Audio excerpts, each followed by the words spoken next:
Sister Nagina, what's it been like doing editorial work for the Quran Institute while dealing with your fourth child? Yeah, so alhamdulillah, since then I've had a little girl. Alhamdulillah, Alhamdulillah. she's 8 months now. So I mean, it's interesting because before she came, I thought I'm not going to be able to do much, but subhanallah, like nothing's really changed. I've just worked around it, and a lot of people have actually asked me like, how do you manage it? How do you manage? All the work, like the editing, the proofreading, but alhamdulillah, nothing's changed. And I said, maybe it's because I'm doing khidmah. Allah's putting barakah in my time. That's how I answered it, the question, when a friend actually said, how do you do it? Like with now 4 kids. And I said, I don't know. Honestly, I don't know how I have the time to homeschool. And then in between it, like if I get a project given to me and it has to be done there and then, I just get it done. And I don't know how. It doesn't impact my home. I still cook fresh meals. I I have to seem ask, to. how do you prioritize that kind of, because you just said like you're getting on with home life and suddenly you're given a task to do. How do you prioritize it? I just settle the baby very quickly. I utilize my homeschooled son and I'm like, right, okay, stop what you're doing and hold her if she cries. And I just get on a laptop and I just start doing what I need to do. If I get a phone call or if, I have to, if I have to work around something else, I just have to keep really calm. And sometimes things do give, but I just manage it. I just manage it by managing my stress. I think that's the key. If I start stressing, then it can have like a knock-on effect on other things, like not getting dinner done on time. I think in the beginning, when I had the baby, when she was about 4 or 5 months, I struggled to do meal prepping. But I just get everything done during the day, or I bulk cook. I do that a lot more now. In terms of like my work is very much like, you need to get this done. And I'm like, okay, if something needs to be drafted and needs to go out there, like online on a website, or if we have a leaflet, I have to check it to make sure it all makes sense. And it's kind of, the message is being portrayed correctly to people that want to enroll in our courses. And I also engage with a lot of people that are interested in our courses as well. You get the book as well. You edit the book. Yeah, so I'm also editing a book with Ustada, which inshallah will be released. It's still kind of in progress. But yeah, I'm kind of like helping there. And I'm also managing the editing and proofreading team. I sometimes forget what I'm doing actually, because alhamdulillah, it's been a year and I've taken on a lot more projects. But like I said, it's weird because I felt like I struggled more a year ago. It's just so bizarre. I felt like there was a lot going on, but now, because I'm able to manage it, and maybe because I enjoy it more, I don't know what it is. Maybe there's they say there's sweetness in the work that you do. That's for the sake of Allah. So maybe I'm finally bearing the fruits, if that makes sense, of the work, and I'm really seeing the benefits in my house, in my children. Alhamdulillah. It's yeah. Sister Sadia, how has your experience been in managing the Khidma program interns? So the interns, alhamdulillah, are basically students that were from the family program.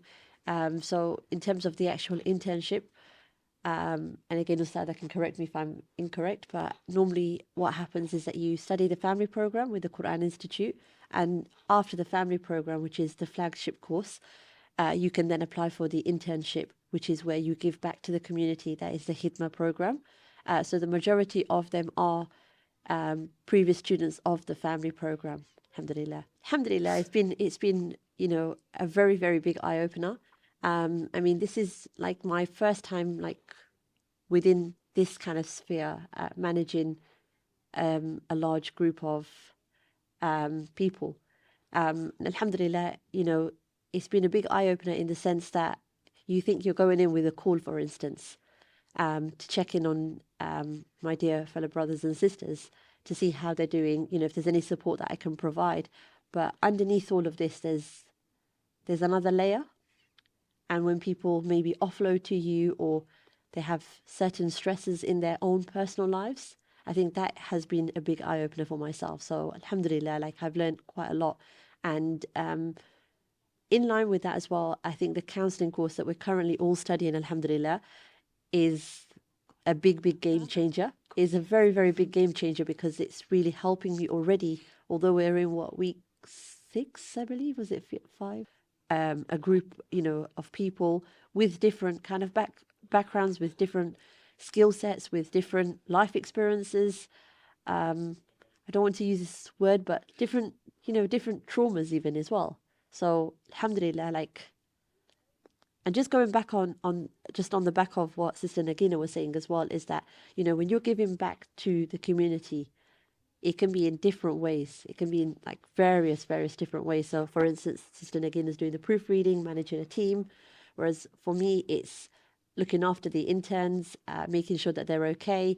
I've lost my train of thought. I apologize. Making sure your interns are okay. Yeah, making sure the interns are okay, but also having that sense of giving back to the community. And like you also said as well, Sister Shumi, that when you're not in the work, you do feel that void. You completely feel that void, because it's okay, wow, it's almost like I don't really need to be here. I feel like I'm not putting myself to enough use. And as a homemaker, you can feel like that. So me, for example, alhamdulillah, I was a mother of 3 in the last podcast. And now I'm also a mother of 4 during the Mother of 4 Club, alhamdulillah. And, if you asked me last year, do you think you would be in this position today? I genuinely would have said, I really don't think I would. But alhamdulillah, Allah puts that barakah in your time and in giving back to the community. So alhamdulillah. When I'm speaking, it might sound quite easy, but again, managing everything, managing the homemaking life, managing children, managing, other responsibilities that I have. It has been tough. But alhamdulillah, it's allowed me to grow as a person, because I've been able to manage my time better. I've been able to slot things in as and when it works for me. There's also times, say, for instance, where there's been something that's there's a high level of urgency that I need to deal with there and then. I have to drop everything. And alhamdulillah, because of my husband also being part of the central team, that's really supported me. But also, again, managing my children, managing my other commitments, it's helped massively. But it is doable. That's what I'm trying to say. If you don't have the support network around you, it can be extremely difficult. And it just adds on to the stress that you've already got there in a very difficult situation. I mean, I can't divulge too much because it's confidential, but there are situations whereby I've had, for instance, where I've had to deal with something there and then, and it has to be done. Otherwise, it may potentially lead to a safeguarding issue, for instance. So it has been challenging, but it's really helped me to grow. And if you had asked me a year ago, I genuinely would have said, I'm pregnant. I really don't think I can add any more to my plate right now. But alhamdulillah, Allah puts so much barakah in. When you're giving back to the community, when you're doing that hidmah, when you're in that element, you have a new kind of lease of life. And for me, I get quite emotional speaking about this, but when, for instance, my sister passed away, I was lost. I was very lost. And alhamdulillah, the Quran Institute was what kind of really found me again, showed me that, you've got skill sets, you've got potential, work on that potential and give back to the community. And it's my kind of outlet as well, alhamdulillah, in a positive way, whereby I feel like I'm trying to give back to the community, but also try to be as much of a sadaqah jariyah for my sister as well, inshallah. No, inshallah, may Allah accept that. Ameen. Muftiya Nasima, how has your experience been in managing the Mehran Nisa Women's Center? Alhamdulillah. There's so many things. Obviously, I sort of run the Women's Centre. Also, I'm a course coordinator for the institute itself, as in the courses that happen as part of the Quran Institute, for example, the family program. Also, the madrasa as well. I manage that. So there's a few things sort of juggling. But coming to the Women's Centre, this is something that, alhamdulillah, it's been running for 3 years now, and it's something that I always see it as a safe haven for the sisters. So it's something that like I have that passion for, like to be there, whoever, like, rain or storm, whether I'm ill, I always want to be there. And it's something, again, like just like what Sister Sadi was saying about, it gives you feel a sense of renewed energy. I can go in there like feeling tired, but I'll come out there feeling energetic, like, just being in the sisterhood and, being together, alhamdulillah. So that's what the Women's Centre is about. And, we have like fitness, we have with a qualified instructor, we have a counsellor that comes in as well and runs like sort of, we call it tea with a counsellor. What kind of topics do you discuss in the counselling sessions then? We discuss everything and anything. Nothing's off bounds. That's what's so lovely about it. And we have like, everybody knows that it's like a safe space as well. Like that whatever we discuss in that room is not going to go out as well. So everyone feels very comfortable. Sometimes like Sister Aisha, who's our counsellor, she'll come in and say, oh, we're going to talk about this. I don't know. It could be like, okay, about kids, but it can go off on a tangent and we could be talking about something completely different for the whole hour after that. And that's what's actually beautiful about it, because the sisters that attend, they actually sort of guide what the centre is about. So, with the counselling sessions as well, they can be all over the place, but we do discuss things that are like relevant to the sisters or whatever's happening, even maybe in the community or in the news that is actually impacting us. We will discuss that as well. So whether it is like, about what's happening, in Gaza, how it's affecting us individually, like our emotions, what have you, we'll discuss that. It can be about when there's been scandals or about just about building your own confidence or motherhood. We discuss so much that is like it's hard to sort of give you a topic, but literally everything is there and is is possible to discuss. Something for the body, mind and soul, because then we also have the nasiha sessions as well. So with that, again, we sort of take lessons from the Quran. We study like a surah or what have you, or verses, and then we sort of reflect on it. And from that as well, alhamdulillah, we have like so many discussions and questions and things like that. So for a lot of the sisters, I'm not just like saying it, but the sisters themselves have said that this has changed who I am. It's changed my own sort of, like self-belief and, what I can do, the way I deal with my relationships, it's changed as well. So alhamdulillah, we can see the impact that it's having on the sisters as well. So again, the centre is somewhere we want it to be accessible for our Muslim sisters, where they can come and they can feel like they have that safe haven. We're very sort of child friendly as well. So if you have like a baby, like I know I get people interested in the centre and they'll say, oh, I've got a baby, can I still come? I'm like, yeah, of course you can. Everyone, a lot of the sisters have babies, young ones, like, even while we're doing the fitness, it doesn't get in your way. So the centre is something that's like accessible for the sisters, and we try as well as part of that to do like like extra little sessions or like sort of come out of our regular sort of timetable. So one of the things we had last year was we had like a Islamic journaling workshop, and we've had like workshops before that as well, where we'll just do something completely sort of off topic, and it's something that to benefit the sisters. And that's again because of Project Barakah that this is something that is possible as well. And subhanallah, like when we have I feel like sometimes, like when we're like fundraising, not everyone understands sort of the impact that it's having on our community. Like literally sisters, young girls, brothers as well, young boys, they are benefiting. And because of that, their lives are actually changed. And this is why I like to think of it that Project Barakah is like a sadaqah jariyah and many aspects of it, what we do with it, because of the impact it has on people, even the knowledge that is given to them that then they go and act upon, and then they go and benefit their children and their families as a result of it. So Project Barakah is something that's not just like, impacting just maybe like a small number of people, but it's something that is actually grows beyond even the people that like the actual users. It's something that impacts their families and their relationships outside of that as well. And that's why it's such a beautiful sort of campaign that we do. And this is something that within like all our sort of outreach projects, we try to bring that balance between, Islam and mental health. Whereas like, we could have just run like a youth center, or we could have just run a women's center, right? And said, okay, we're going to do this, or we're going to have like a counselor come in. But we try and bring bridge that gap between Islam and mental health. And this is so important because for us as Muslims, Islam is our foundation, isn't it? It's our basis, and like everything we do, we want to be grounded in Islam. So like when it's the youth center, it's grounded in Islam. Do you see? Like you're able to bring your sort of your qualifications in counselling, but make sure it's still grounded in Islam. And same thing, we do that in the women's center as well, like in our counselling sessions with our nasiha as well, that we have the nasiha sessions.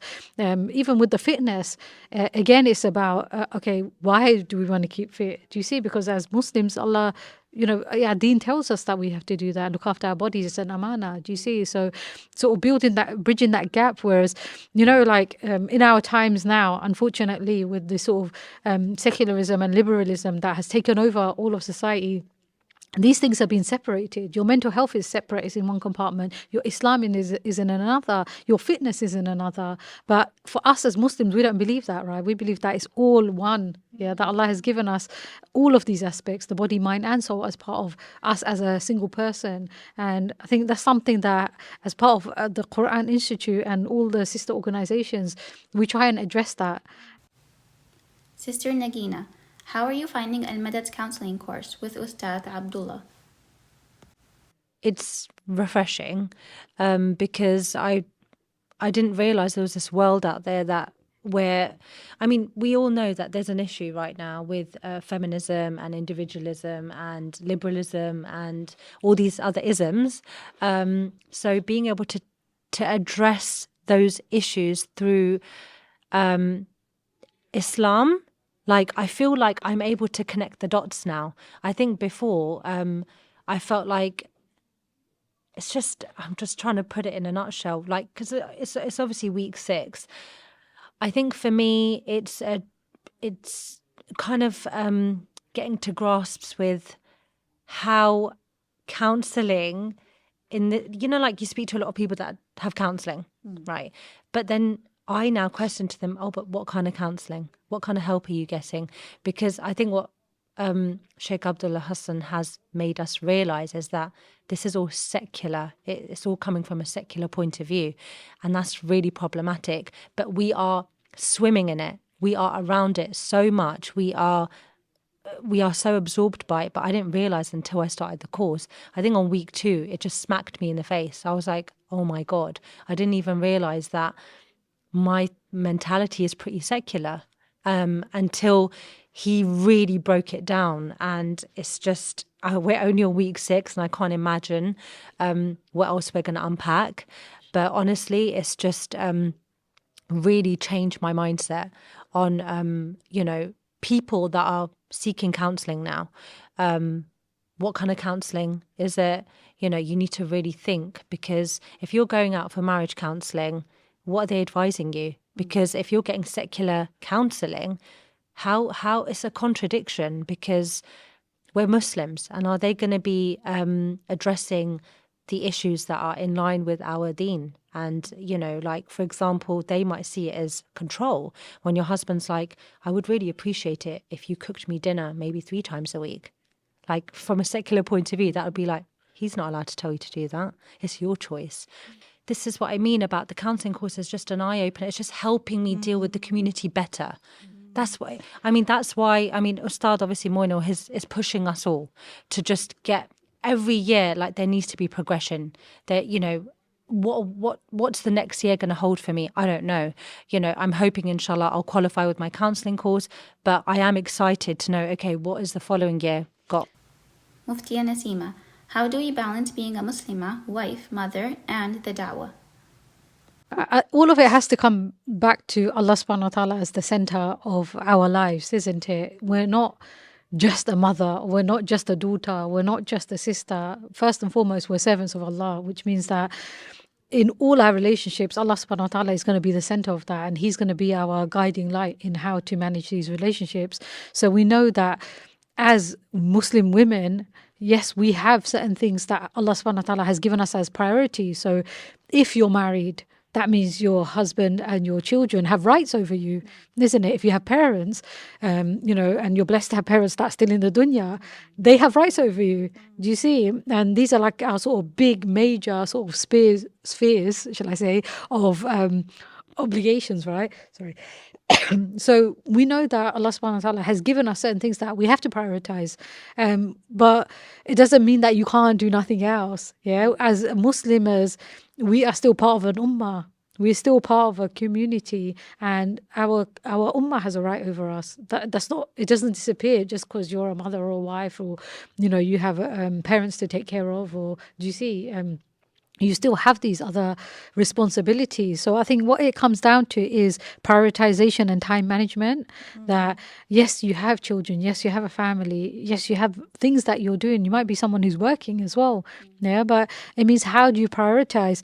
I think one of the things is that we know, okay, in our obligations, we can't, like we can't give them up. We have to do them, right? But what we do is that we manage our things around them. Like, for example, we know we have to pray salah. It's fard, yeah? We know it has to be done 5 times a day at specific times. But we don't say like, oh, I'm so busy because I'm working, or I'm so busy because I have to meet a friend at that time, or do you see, or there's, that program's coming on at that time when Maghrib is, isn't it? We learn to work around the other things that we have in our life while doing our obligations. So it's the same thing when we're managing between, our families, our obligations as mothers and wives, which are of course a priority and they're really important. But then we know dawah and khidmah is also important. So it's really about sort of prioritizing them and looking at which aspects of our life can we take time out of? So the things that fall into the mubahat, the permissible matters, these are things that maybe for some people, they might take up a big portion of their lives. But if we want to prioritize and give that time for our obligations, give time for our families, give time for our dawah, that means that some of the things that are, like optional in our lives, that are permissible in our lives, we might have to sort of box them into smaller times. That's what it is. So I'll say that's what it is really. Just looking at your time and saying, okay, if something's important to me, how am I going to make the time for that? Yeah, and that's going to look different for. Yes. That's going to look different for everybody, isn't it? At the end of the day, because as individuals, our lives are very, very different. My life is not the same as yours, and like Sister Nagina's or Sister Sadi's. Even though, like all three of us have 4 children, and you might think, oh, we're the same, but actually, our lives are going to look very, very different, despite the fact that we have a lot of things we share in common, isn't it? Yeah. So everybody has to look at their own timetables and say, okay, how am I going to manage it? For some people, that might mean that they socialize less. For other people, it might mean they sleep less. Do you see? It's going to look different for, just like you wouldn't say, oh, I'm not going to pray because I need to cook for my family or feed my child, right? Or it's the same thing for us here. And I think one thing, we started off talking about this, so I think it's a good thing to end on as well, is about the barakah that comes in your time. Like we shouldn't look at it such like a small thing. It's a big thing. The barakah that you get in your time when you give your time for the sake of Allah subhanahu wa ta'ala, when you give your family, give your children for the sake of Allah subhanahu wa ta'ala, it's immense. Like you feel it in your life, you feel it in your time, that time when you think, oh, how am I going to get all these things done in the day? It is barakah.